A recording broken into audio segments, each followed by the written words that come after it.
prosélytisme, on pense que chaque nation, chaque race a sa propre philosophie, sa propre façon d'être reliée au Créateur et à l'harmonie qui est la fondation du monde dans lequel nous vivons et qu'on n'a pas à apprendre quoi que ce soit à personne.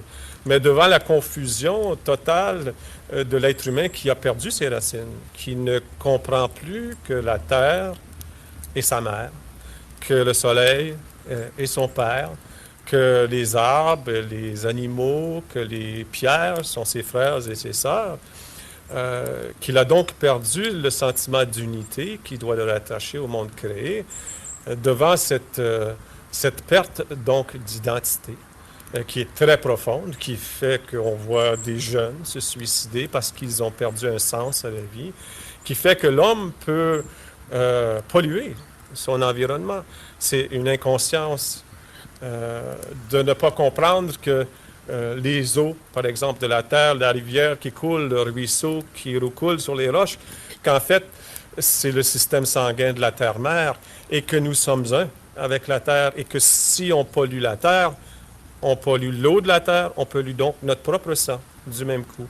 Et c'est pourquoi on voit l'apparition de maladies telles que le cancer aujourd'hui. En fait, l'homme agit comme un cancer. Il fait partie, en fait, c'est une cellule de la Terre, l'homme, quand il est en unité avec son environnement tel que nous le comprenons. Et s'il travaille contre cet organisme qui est la Terre, s'il pollue, s'il fait sauter des bombes atomiques dans le ventre de la Terre, de sa propre mère, donc la même chose se produit à l'intérieur de lui. Les cellules à l'intérieur de son corps acquièrent une vie qui est contraire à son propre organisme et c'est le propre, donc, du cancer. Et cette compréhension est très importante.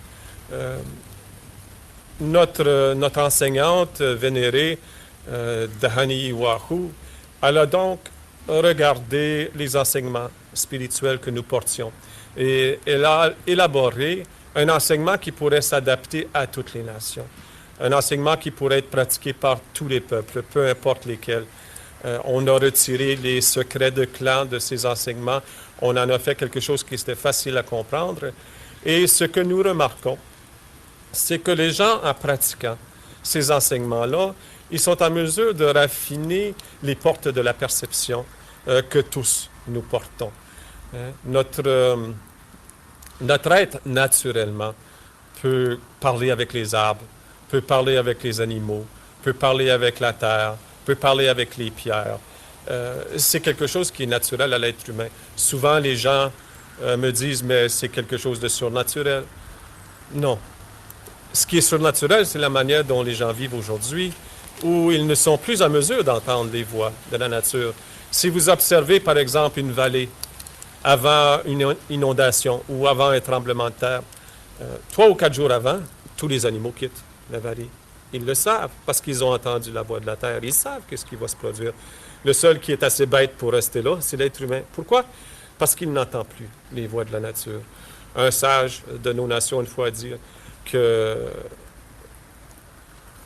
l'homme blanc n'entendait plus les arbres et que pourtant les arbres pouvaient nous enseigner cette philosophie fondamentale d'accepter toute vie autour de nous.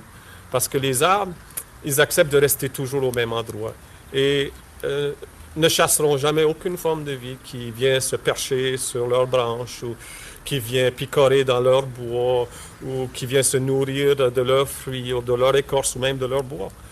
Ils vont toujours accepter. Et cette philosophie nous enseigne beaucoup de choses.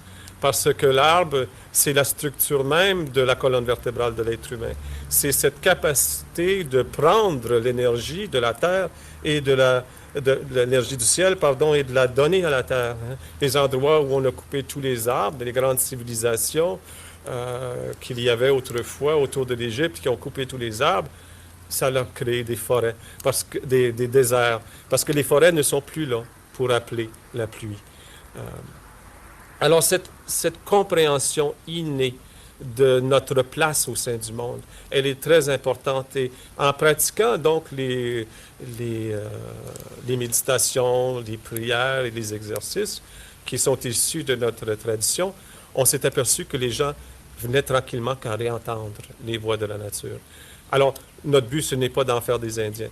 Notre but, c'est notamment de leur permettre de recommuniquer avec la terre, parce que les enseignements de chaque terre sont encore présents.